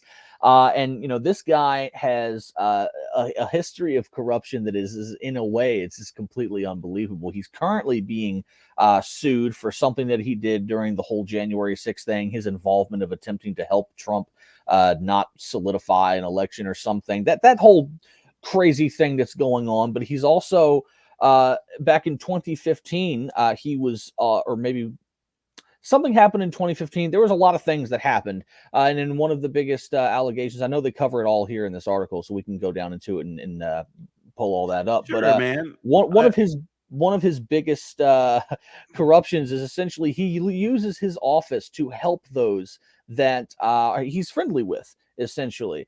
And as it turns out, he's super tight with the chick who founded True the Vote. So there's just a massive conflict of interest in and of itself right there. The fact that the girl that founded True the Vote, who is behind the whole 2,000 Mules Fourth Amendment violation, fabrication of evidence on behalf, which ties directly into the whole Stop the Steal and sort of stolen election thing, is buddy with the Texas Attorney General, who is directly involved with the attempt to do whatever the hell they planned to do and didn't work out the way they wanted it to on January 6th. Because as we've said when we've covered the January 6th information, the whole protest was nothing but a distraction for whatever was going on behind the scenes. And then Mike Pence decided not to pull the trigger on not affirming the election or however all of that was going on. But just the incredible conflict of interest is absolutely insane here. Yeah, it says in the reporting of that story, Paxton's office withheld financial documents and email communications from Reveal. I mean, no surprise there, and issued contradictory and inaccurate statements about the nonprofit, which had been leading voice and driving the voter fraud movement from the political fringes to the core of GOP ideology. It's funny, what GOP ideology isn't considered far right, and what liberal ideology by the media is not considered far left. Everything is far right, far left. It's all fringe. This is fringe. Here, fringe. Fringe.fm. Check it out. The embattled attorney general this year skated through the contested primary race, but he faces potential disbarment for attempting to overturn the 2020 presidential election results, is under investigation by the FBI, is getting sued by whistleblowers in the office, and awaits trial for 7-year-old felony indictment for security fraud. In their lawsuit, former staff members have accused him of using his office to provide legal favors to an ally, it's supposed to be ally, excuse me, saying he appointed a special prosecutor to target adversaries of a donor who is under investigation. Oh, you mean Bellingcat basically being the direction for these sedition hunters who are going after all the Proud Boys on January 6th, basically Antifa, and it's being funded by government contractors. That's okay. Well, I don't think Reveal News would probably think that's okay either, but nobody's really talking about what we just mentioned, except for the Rundown Live. His office advocated Engelbrecht's behalf before the Texas Supreme Court in 2016 when she got into legal trouble with her previous nonprofit organization, King Street Patriots, for being overtly political. He appeared on her podcast in 2020, during which Engelbrecht said she considers Paxton a friend. You know what? Who cares who your friends are? What you do is not who I am, first of all. But I always hate when they always I don't know what it is about leftists and guilt by association. Don't get me wrong. There's some reality where people are colluding together, but guilt by association, if you ask me, that's just I think that's just a cheap way of saying conspiracy. Conspired with. Do you know what I'm saying? That they're conspiring with, they're associated with, guilty by association. You must have been conspiring. It's a conspiracy, but they don't like to use that term conspiracy because, the people on the left can have conspiracies. It's only a right-wing thing. And never mind JFK and that there is no drone program and, fast WMDs in Iraq and all that other sort of business. Right. Preventing people from suing Al-Qaeda and everything else, or the Saudi government, and all those other things. But, it's so wild. The world and the paradigm we live in is completely crazy. And that's going to lead us to, the Nancy Pelosi conversation with what's going on right now in Taiwan, where China has warned good old crazy Nancy Pelosi to not go into Taiwan, right? Because China, I'll let you explain. Don't they have laws against preventing people from lobbying Taiwan? Even though I thought Taiwan was their own country, they're not Chinese country, but China thinks it's theirs, right? Well, essentially, with the whole the situation with China and Taiwan is a complex geopolitical situation. China considers Taiwan to be part of their territory, and I'm always ardently on the take the opinion of Ron Paul. The United States doesn't need to be interfering in the affairs of other countries. China, the business between China and Taiwan is business between China and Taiwan. The United States does not nor should be involved in anything that they have going on. We're not the police of the world. Leave other countries the hell alone. That's just me taking the Ron Paul side of things. But, we have this country now where so many people just were indoctrinated and ingrained to be interventionist. America has to do something somewhere all the time, and it's just not the case. It tends to get us into a lot more trouble than it's usually worth. I mean, just look at the past 20 years in Afghanistan, or maybe in Iraq, or even what's happening currently in Ukraine. But essentially, what was going on with Taiwan is that Nancy Pelosi, the drunkard who is incapable of stringing together a sentence unless she has some booze in her, is currently on her Asia tour. And last night around 4 a.m., she went ahead and, or around 4 a.m., they left Malaysia. And it's been alleged for about a week or so now that Nancy would be making a visit to Taiwan. And China has spoken out against this vehemently. They said this is a bad idea. Don't do it. You're infringing against our territorial sovereignty.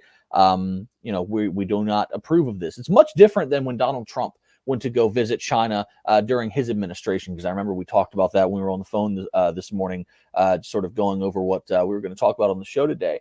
And when Trump went to China, he actually went to China, and he went there with the sanction of the Xi Jinping government. It was a diplomatic mission, and it was completely sanctioned. It was completely okay. They welcomed him into China to have these discussions. This is not sanctioned. This is not welcome. They said, don't do it. Don't come over here. We don't want you over here.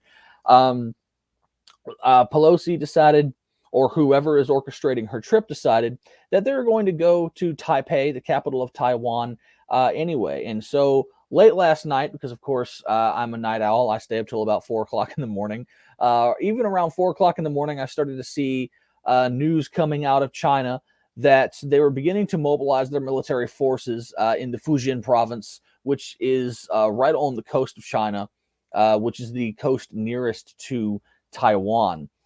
So they were mobilizing their military forces and whatnot. And when I get up this morning, I look at the news, and apparently Pelosi's plane is inbound to Taiwan. She's since landed. She's now on the ground, but at the time she was inbound to Taiwan.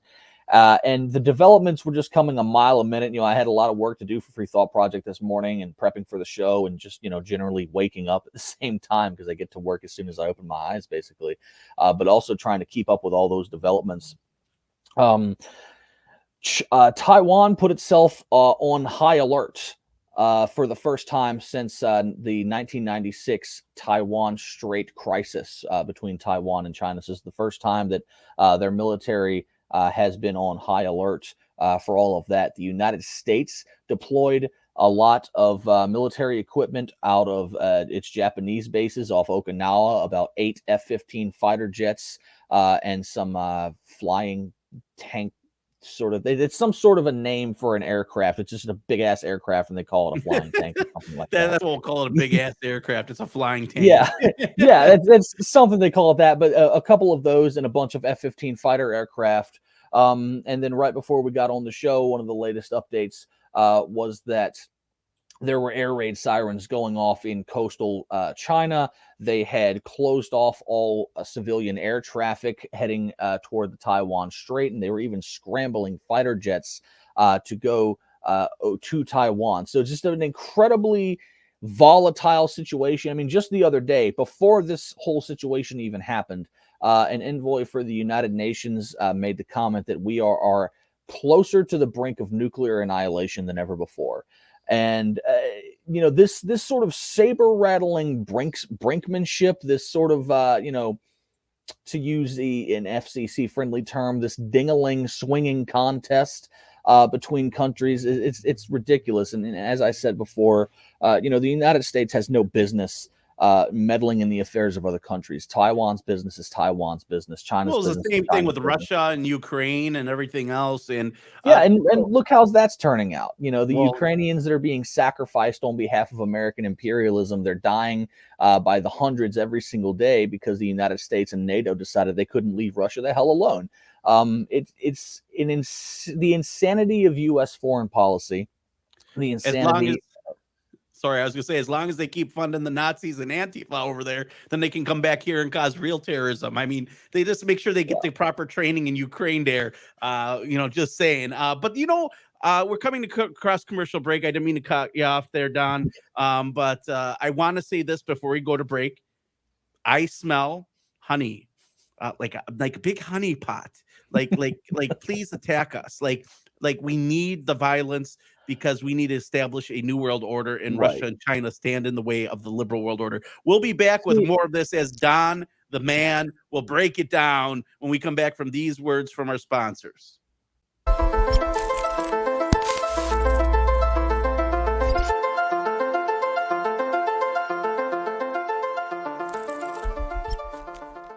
Hey members, the new KGRA DB app is now available on iOS and Android devices.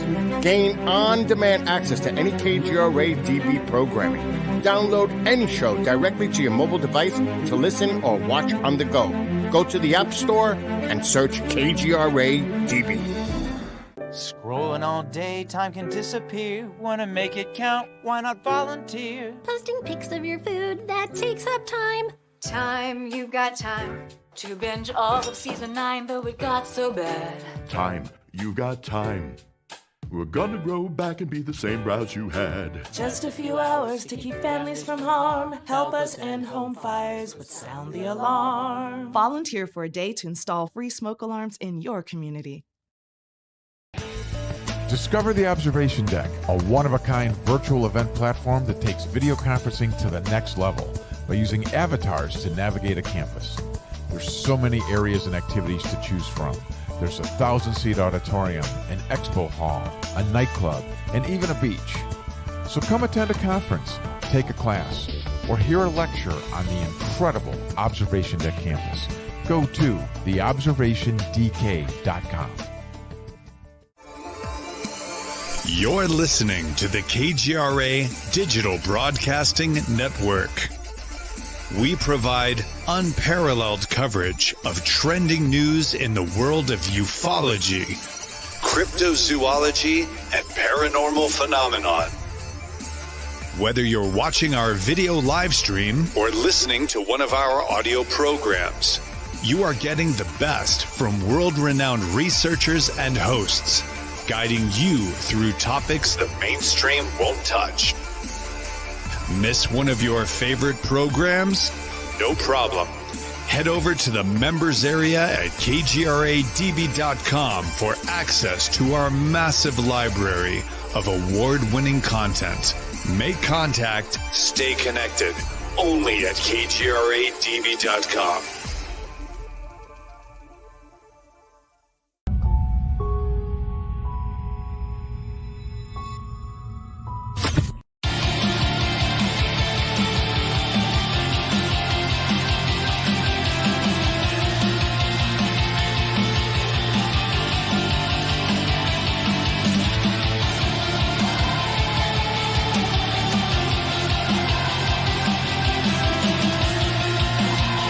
Tune in to the Rundown Live weekdays on KGRA Radio. Kriston T. Harris, Don Vi Jr. Visit therundownlive.com.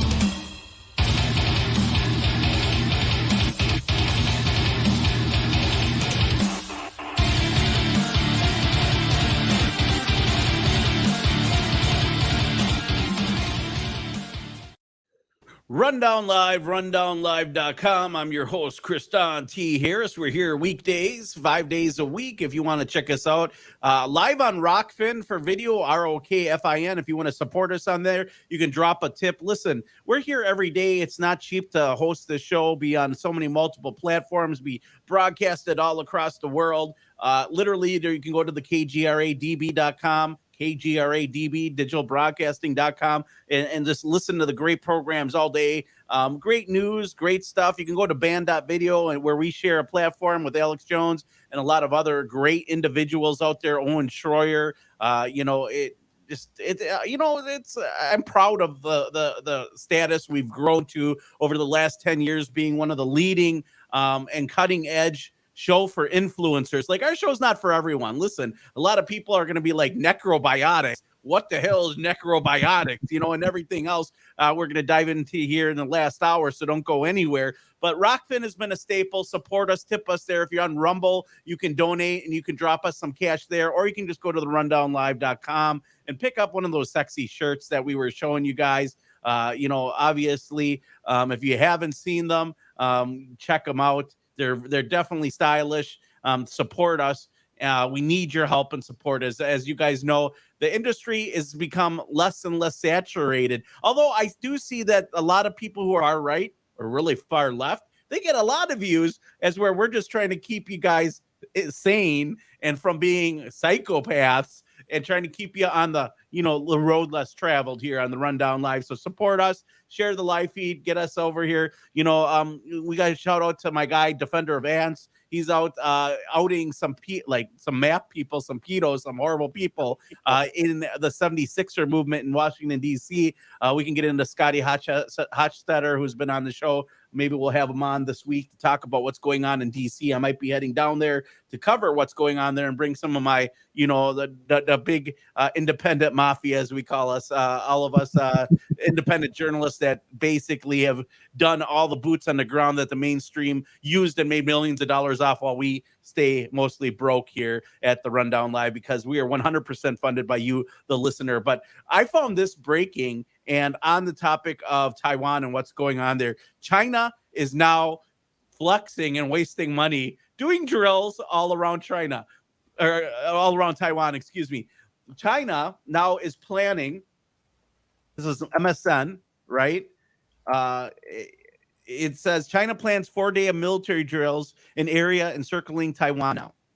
Yeah, I actually just saw that while we were on break. I was going through some of the sources I'm using to keep up to date breaking news with what's going on over there.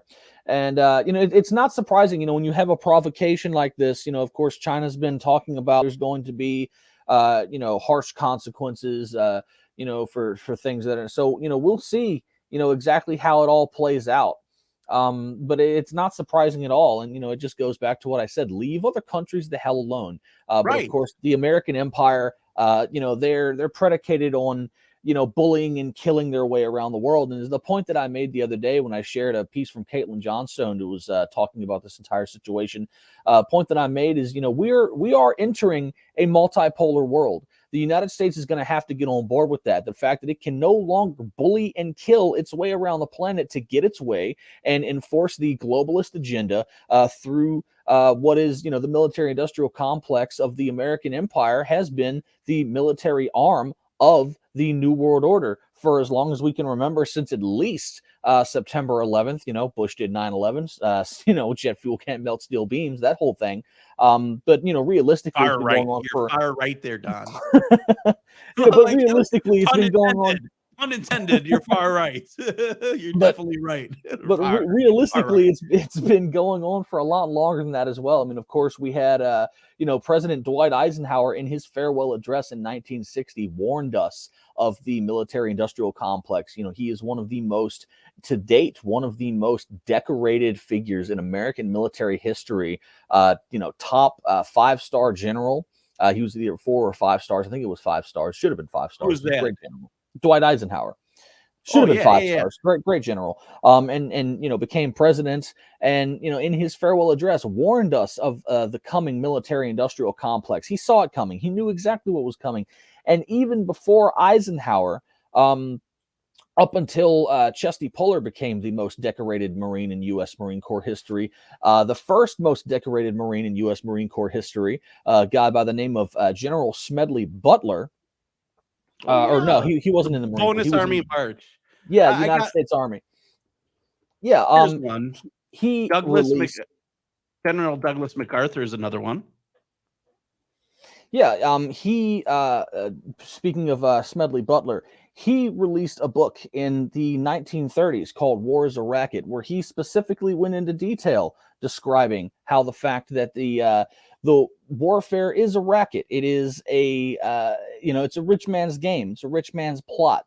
So this has been going on for a long time. 1935, 1960. So the foundations of the American empire.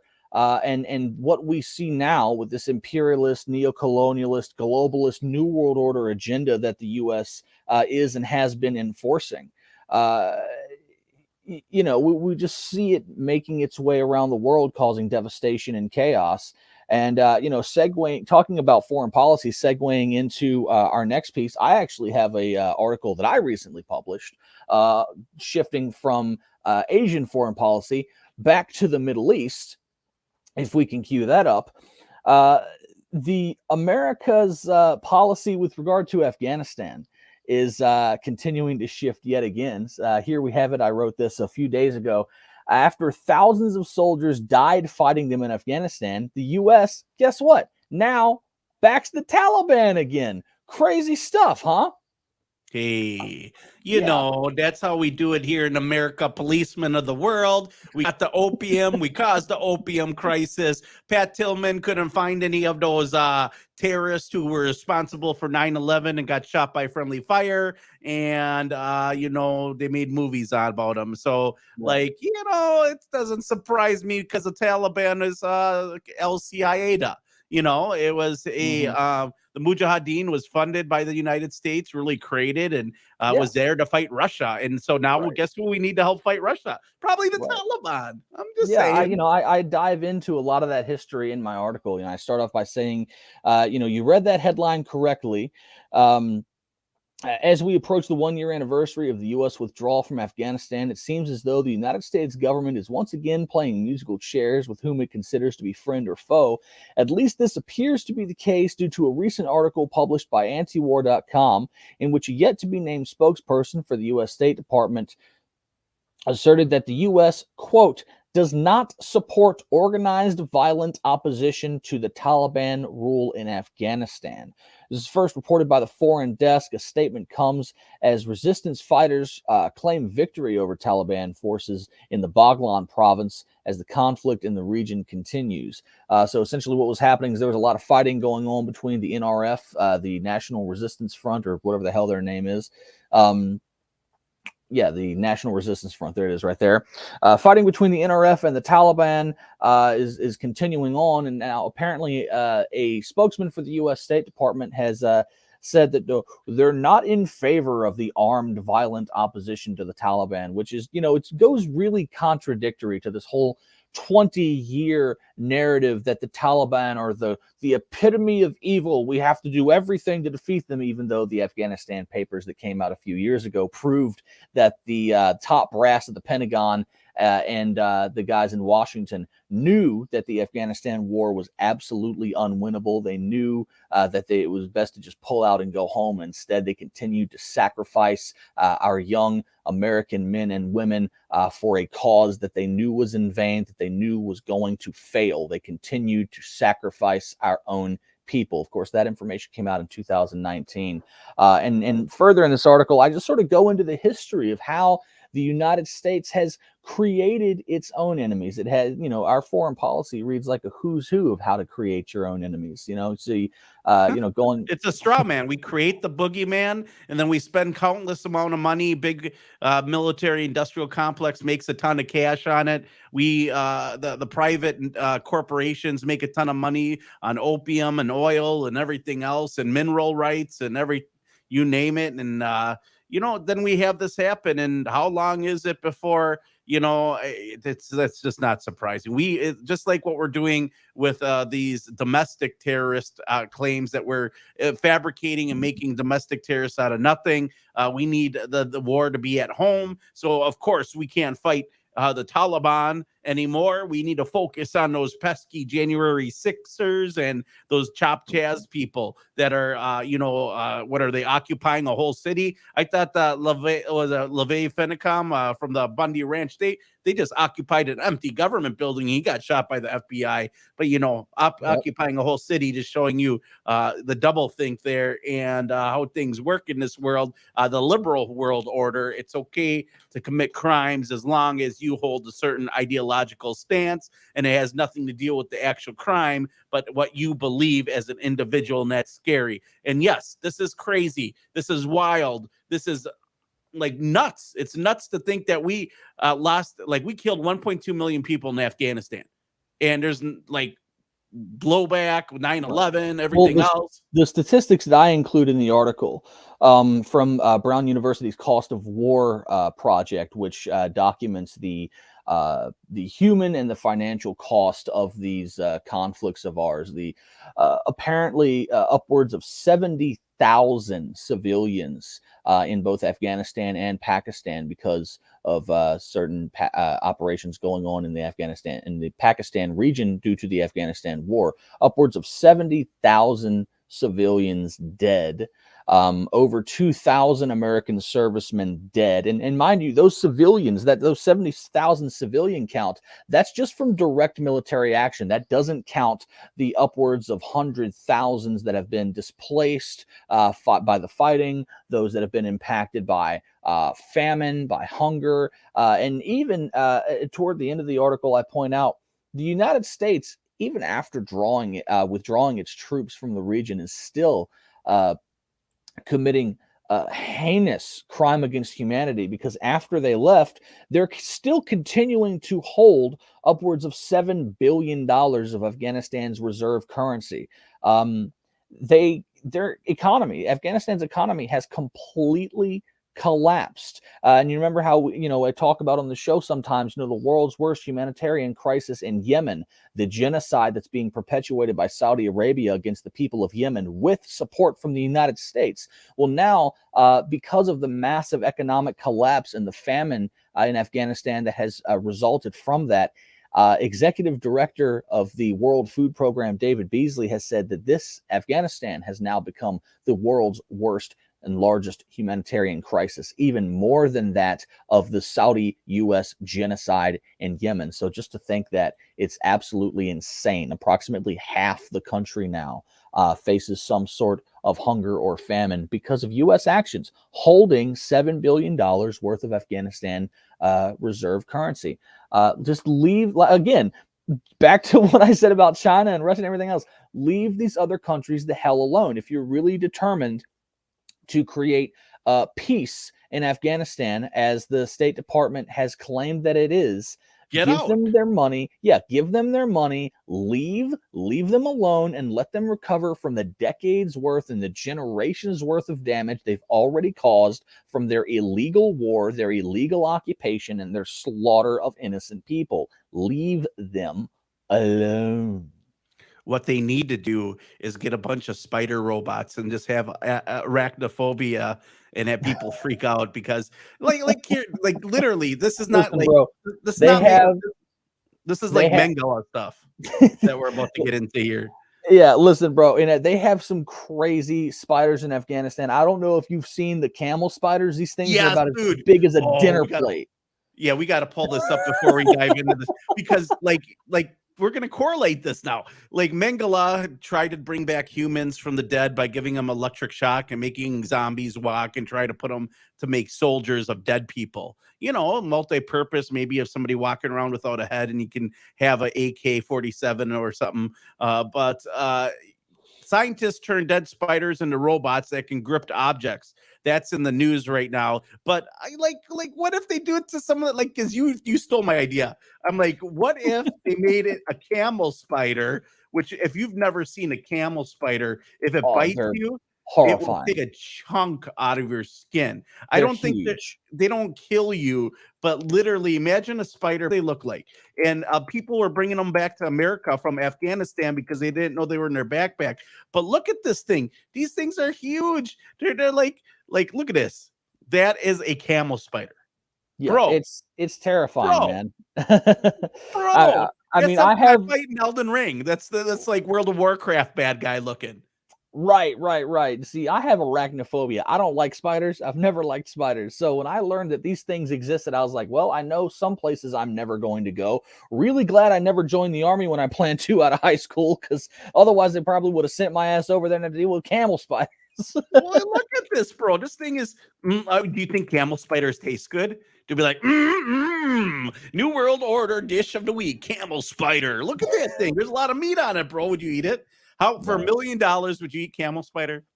For $1 million, you'd have to finish. You'd have to eat the whole thing and finish it. For $1 million, if you were to barbecue it, I would consider it.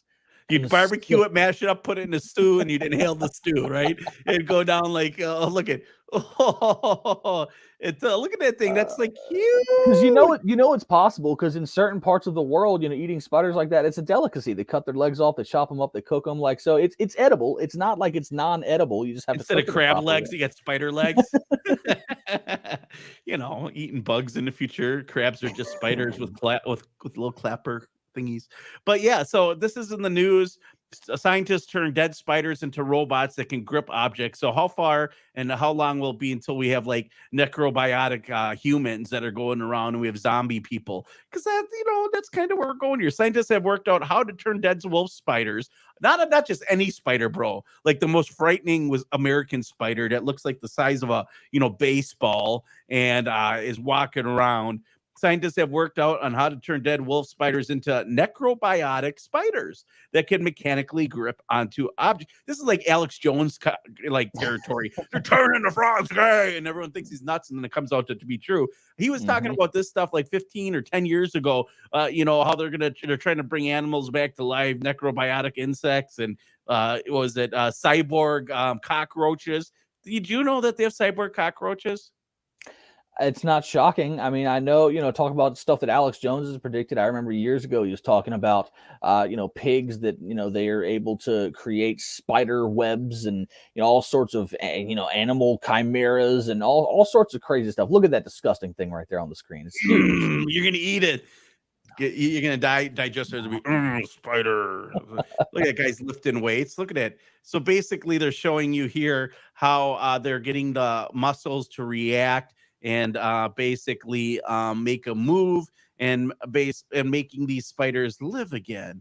There he is. Oh, look at that. It's a baby wolf spider. Look, it's a cute one at least. Nope. And basically they put pressure, and they put pressure on a certain area of the spider's body, and they allow it to grip things. Look at that. It just opened right up. What do they do? Look at that. It's like a damn claw machine. Yeah, look at the prize. They should put the necrobiotic spiders inside the claw machines to get stuffed animals. Look at that. That's horrifying. Isn't that amazing? Look it's at it. Horrifying.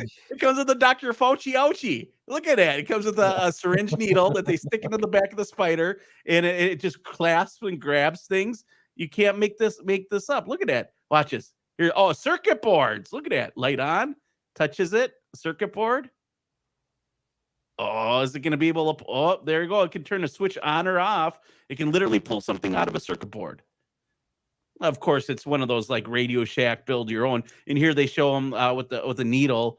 But yeah, they use a syringe in order to make this thing act. They give it a little Fauci ouchie. Maybe that's what's really in that jab they're giving everyone. They're turning everyone into necrobiotic monsters. And right. It's not. It's not snake venom. It's spider venom. We've cracked the case. Spider venom. God, you guys are so dumb. That's why we listen to the Rundown Live. Oh my God. Whatever happened to the cobra venom? And it's cobra venom and 2,000 mules. And now we got necrobiotic. Probably they crawled into a hole with the rest of those QAnon freaks. Well, I mean, do you inherently I don't hold a lot against the QAnon because wanting to salvage kids that are being trafficked is not a bad idea. Inherently, if you're gonna go into the Capitol because you think the government's trafficking children, I'm not going to say you're a bad person for that. Right. But no, I'm just going to call them idiots. Gullible. Common sense. Yeah, gullible idiots. You need common sense. Just any sort of actual objective critical thinking about the whole QAnon situation could have easily disproven it. And for those that are a little more intelligent, that are a little more aware of the way that, because that's the thing about the Q thing that really got me, is how many people that were supposedly aware of the nefarious shit that the government does who fell for it when it was so obviously a psyop. I mean, it was like textbook psyop.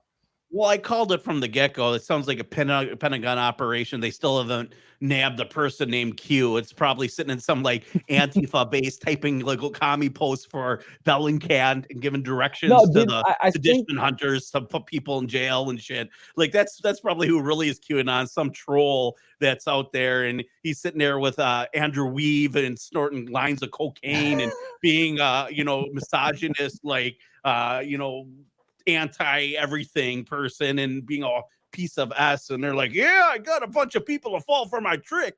I watched the videos. That's another thing. I watched the QAnon videos, and what they did is they had like a whole bunch of William Cooper factual stuff he was right about, a whole bunch of Alex Jones stuff that he was factually right about, and then they had 500,000 sealed indictments to arrest people, and Tom Hanks on Australia with a bracelet, and all these pictures of Obama with bracelets, and a bunch, because they're under house arrest because they're going to be in jail, and it's a bunch of like literally somebody spent a lot of time on Photoshop and they ran with it. Antifa was probably sitting in 4chan, having a little orgasm laughing at all these people because people are dumb.